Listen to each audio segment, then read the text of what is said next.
By midsummer of 1864, armies locked before Petersburg, a city whose railroads fed Richmond like coils of snake. Union lines stretched miles facing Confederate works equally long. Grant chose not more frontal slaughter, but siege, yet siege bred stagnation. Trenches spiderwebbed across clay dust. Heat flies, disease gnawed morale.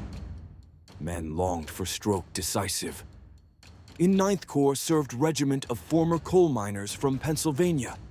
Men who knew earth tunnels, shafts, seams. They proposed bold scheme, dig beneath enemy fort, pack powder, ignite blow gap through which Union troops could surge, seize heights behind lines. Generals scoffed at first, calling folly. Yet officers measured ground, saw possibility. Approaches close enough soil workable. No other plan promising so much with so little. By late June, miners began work under Colonel Pleasance. Tools scarce, timber lacking. They improvised using cracker boxes as hods, barrels as bellows timber from old huts for shoring. Shafts driven through sticky clay air, foul lanterns guttering, yet men labored cheerful for once. Skill of trade turned to weapon, progress measured foot by foot, ventilation pipe built from hollow logs, fires at entrance fanned draft as in mines back home. Tunnels stretched over 500 feet to point beneath Confederate bastion known as Elliott's Salient. Shafts branched into chambers, timbered carefully, then packed with barrels of black powder, more than 8,000 pounds total. Fuses laid, powder tamped, engineers checked calculations twice, thrice. Officers walked, length stooped, sweating faces black with soot. One private wrote strange to fight war underground, like moles, yet we believed miracle would follow. While miners dug high command debated plan. Originally Black Division under Ferrero, selected to lead assault. Their men trained, drilled, rehearsed advancing around Crater to seize heights beyond. But on eve of attack politics intervened, fearing criticism. If black troops suffered massacre, commanders reassigned role to white divisions unprepared for task. Change sowed confusion last moment. Still anticipation high, rumors spread through camps. Soldiers whispered of mighty blast that would shatter war. Newspapers hinted secret engine at work.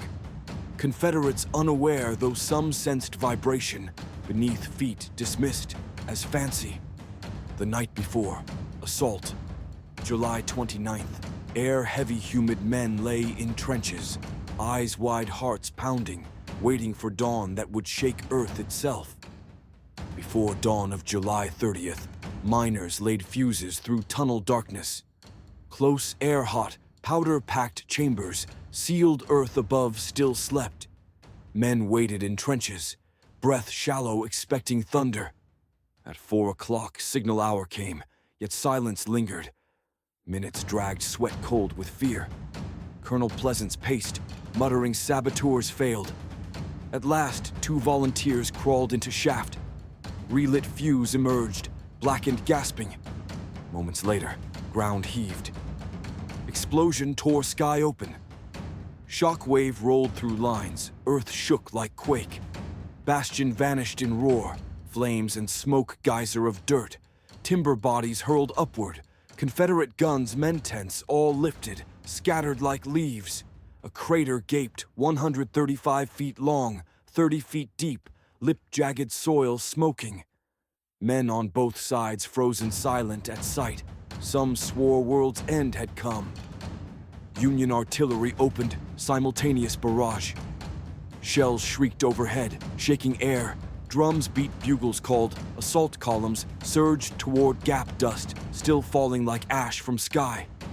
First regiments tumbled into Crater, awed by scale walls, steep sides, clay slick. Men slid, stumbled, crowded at bottom. Instead of sweeping around lip to seize heights, they clotted within. Pit officers shouted orders, lost in din. Soldiers fired blindly across rim or crouched for cover, trapped in own miracle. Confederates, though shocked, rallied swiftly. Men at flanks turned guns poured musketry into mass. Below, reinforcements hurried to edge, firing downward into crowded bluecoats. Every volley tore lanes through soldiers scrambling futile to climb out. Some clawed at sides, boots slipping bodies tumbling backward, bayonets piercing comrades. Desperate men tried using corpses as steps only to fall again. Crater filled with chaos. Smoke screams blood. Outside, pit confusion spread. Divisions meant to support faltered timing, lost, orders tangled. Some units advanced. Late, others held back. Clogging approaches. Dust smoke concealed landmarks. Officers misled brigades into same choke point. Wounded clogged trenches. Stretcher bearers cursed, stumbling over debris. What had been daring plan dissolved into nightmare within minutes. Above Crater, Confederate artillery recovered, roared shot shell plunging into mass below. Flames licked rim powder, smoke mingled with acrid stench of burning flesh. Groans rose unceasing. Soldiers begged for water, mercy bullet to end torment. Chaplains crossed themselves even as they loaded muskets to return fire. Men who had marched with hope of triumph now huddled in hell pit, created by own design. Confederate commanders overcame the first shock with brutal speed. Brigades rushed from reserve, funneled along traverses to the shattered salient. Officers pointed bayonets downward, firing by rank into the seething pit. Gray infantry lined the rim, 2 deep trading volleys with bluecoats packed below. The crater itself became a slaughterhouse. Smoke pooled there thicker than air. Men coughed, choked, stumbled over bodies and broken timbers. Bullets swept the bowl in deadly crossfire. Union officers signaled to bypass the hole and seize the crest called Cemetery Hill. But momentum was gone. Regiments that should have flowed around the lips instead fed into the maw. Company after company slid down clay walls as if pulled by gravity. Some men clawed for purchase, using bayonets like pythons. Others built steps from knapsacks boards, even corpses. The clay sloughed away under their boots, sending them skidding backward onto wounded who screamed beneath the crush. From Petersburg arrived Mahone and his Virginians, lean-hard veterans. They deployed along the traverse that faced the eastern lip, then charged with a yell, bayonets leveled. Gray ranks slammed into disordered mass at the rim, hurling men back with steel and muzzle blast. A Union flag rose above the parapet, then toppled under a sheet of fire. The Virginians reformed and struck again, their officers waving hats with sword knots flapping like whips. In the churn, blue and gray grappled hand to hand, muskets too long for the press. Men used clubbed stocks, knives, stones, fists. A drummer beat at a foe with his sticks until both tumbled into the pit. At last, Ferrero's United States colored troops, held back by the reassignment fiasco, were ordered in. They advanced with discipline under a hail that would have broken lesser troops. Black sergeants shouted. Steady to the lip, and over many did go over, storming the western edge and briefly seizing traverses beyond.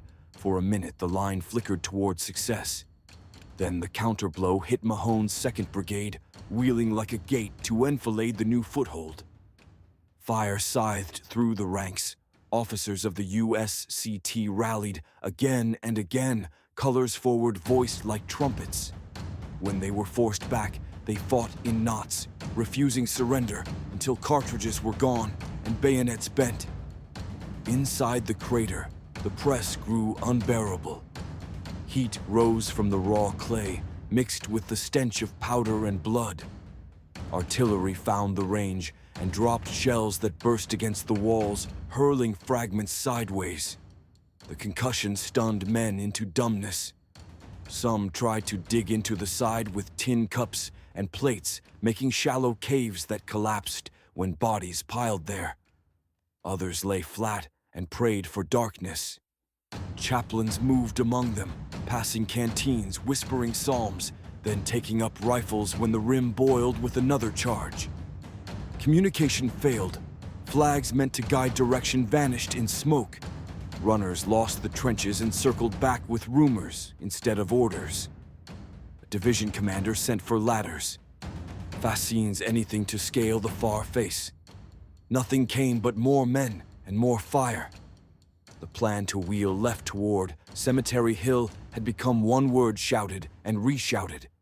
Left until it meant only move somewhere not here, and even that proved impossible. Mahone prepared a final counterstroke. His brigades formed in the shadow of a traverse, then rose with a roar and poured over the lip like surf.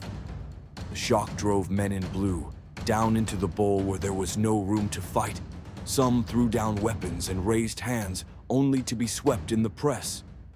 Others tried to break out along a communications trench, which the Confederates raked from both ends.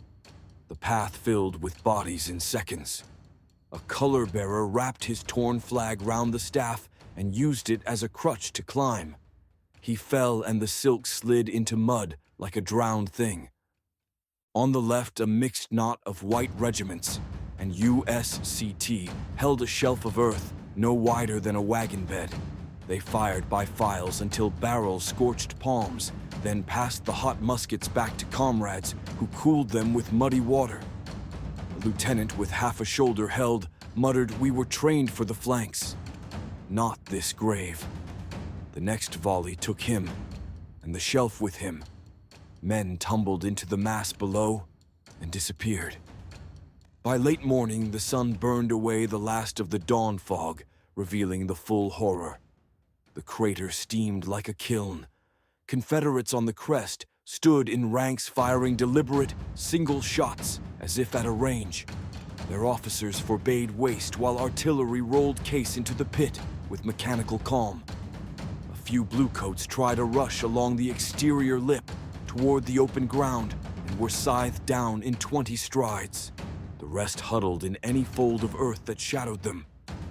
Orders to withdraw finally filtered forward, but withdrawal meant climbing the same slick walls under the same crossing fire.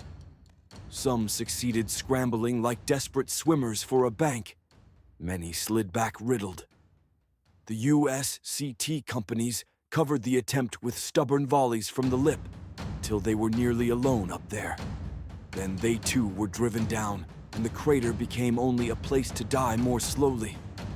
I climbed partway along a sap to a point where I could see the bowl entire. The ground pulsed with blast and smoke. Cries struck the air in ragged waves. "Help, water god," until the guns drowned them again. A surgeon crouched in the trench behind me, wiping a saw with a rag already black. He said quietly to no one, "This is not a battle. It is a burial while the men still breathe." When noon approached, Confederate flags ringed the rim like cruel garlands. Their infantry stood ready for one more push to finish the ruin. The Union assault, brilliant in conception, had collapsed under confusion delay and the iron geometry of the pit itself. What remained for our side was to escape at any cost or be sealed there with the powder that had opened the earth at dawn. By midday, July 30th, Union assault lay in ruin. Orders to withdraw came too late. Men already crushed in crater could not climb out. Officers waved swords pointed to rear, yet retreat meant scaling walls under storm of fire.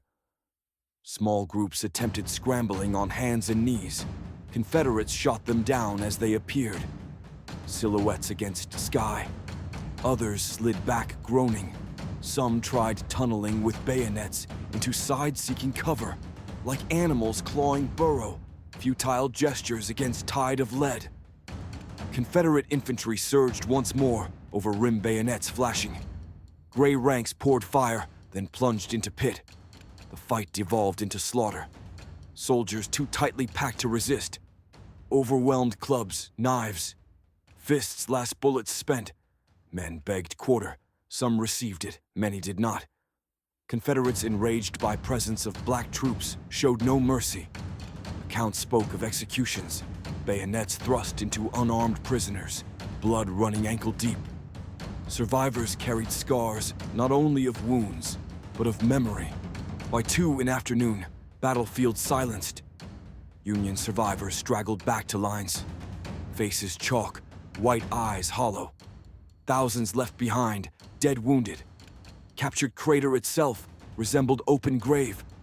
Charred bodies mingled with broken timbers. Earth still smoking. Stench of powder and flesh rolled across lines. Soldiers who witnessed swore it was worst sight of war.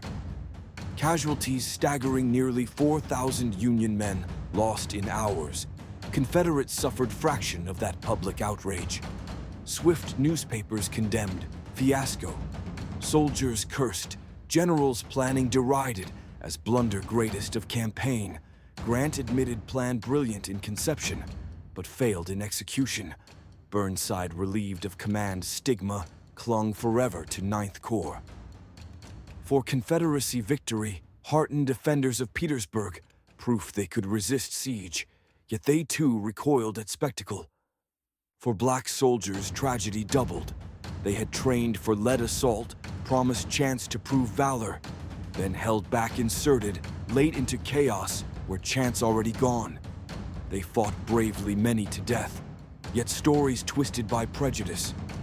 Critics blamed them unjustly, while eyewitnesses swore their courage, equal to any white veterans, later testified only politics denied them fair chance. The crater became wound in struggle for recognition, carried long after war ended. Politically, the disaster hardened resolve in Washington. Grant, unmoved by loss, pressed siege relentlessly. He would not retreat from Petersburg. Though scandal raged, he wrote laconic report, lamenting failure, but insisted operations continue. South saw Union stumble, yet knew. Attrition grinding them thin. Each day of siege bled. Confederacy dry. As correspondent, I left Crater shaken. Beyond numbers, beyond strategy, I saw men consumed by own invention. Miracle turned tomb, a plan that might have ended siege. Instead, deepened agony. In my notes I wrote, "This day proves genius wasted if execution falters. War demands more than bold idea. It demands clarity, discipline, unity.